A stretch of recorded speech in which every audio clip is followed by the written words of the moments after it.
As you know, we have protests scheduled, or if you don't know, we have protests scheduled in Toronto where Augusto DeOliveira is attempting to promote his problematic dog training practices to the citizens of Toronto. They're very organized in Toronto. In fact, the media is covering it. The Canadian media is all over this. They did a great job. I'm about to show you a story that they just did. But once again, for those who are confused, particularly who are not behavior experts, who think that these methods are necessary, what we want to make clear to you is that the methods promoted by Augusto DeOliveira are a public health and safety risk because they don't address the underlying causes of behavior problems. He just yanks and cranks until the dog shuts down.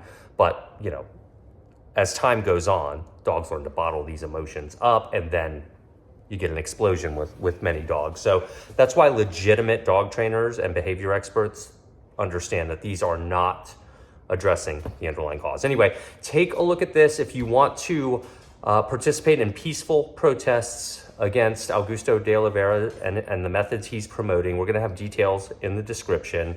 I know this is the last thing we want to be talking about, and I do want to make you aware that we are currently working on another series with Shade, Cane Corso. New Puppy Survival Guide is coming back soon. So don't worry, we're not losing focus of everything, but this is an emergency in our industry.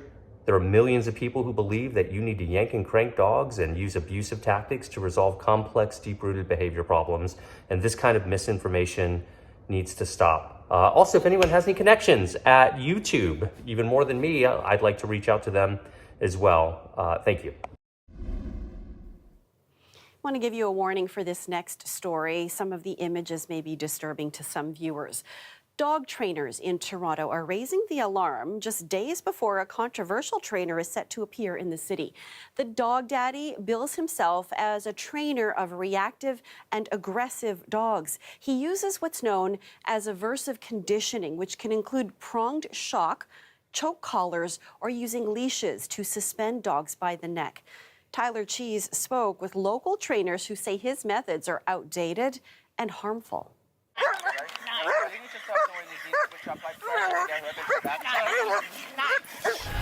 The Dog Daddy, real name Augusto DeOliveira, has almost 3 million subscribers on YouTube. He's scheduled to appear in Toronto to offer classes to dog owners this coming long weekend. But local dog trainers say his methods do more harm than good. I get really concerned when I see that kind of training still present in 2023. Get it.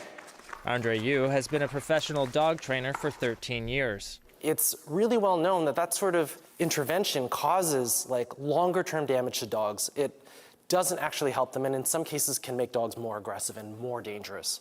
Let's get you back up. He says positive reinforcement training is better for dogs and is proven more effective. What a good boy. Look at his body language. That is what we want to see. When we train with suppression, we're really not changing behavior. We're just sort of suppressing behaviors. I can tell you that this is not a method of dog training that we actually condone at Toronto Humane Society. We do use a positive reinforcement approach that is humane. It's unclear whether the dog daddy could be charged under Ontario's animal welfare laws. There is a broad provision on distress, and one might argue that it creates a situation of distress, the way that trainers are interacting or handling dogs. The problem is, dog training is currently unregulated in Ontario. It's an industry that's virtually devoid of any sort of regulation, and this includes public protection. And when we're talking about trainers, this pertains to the methods of training that they use, as well as the scope of their expertise.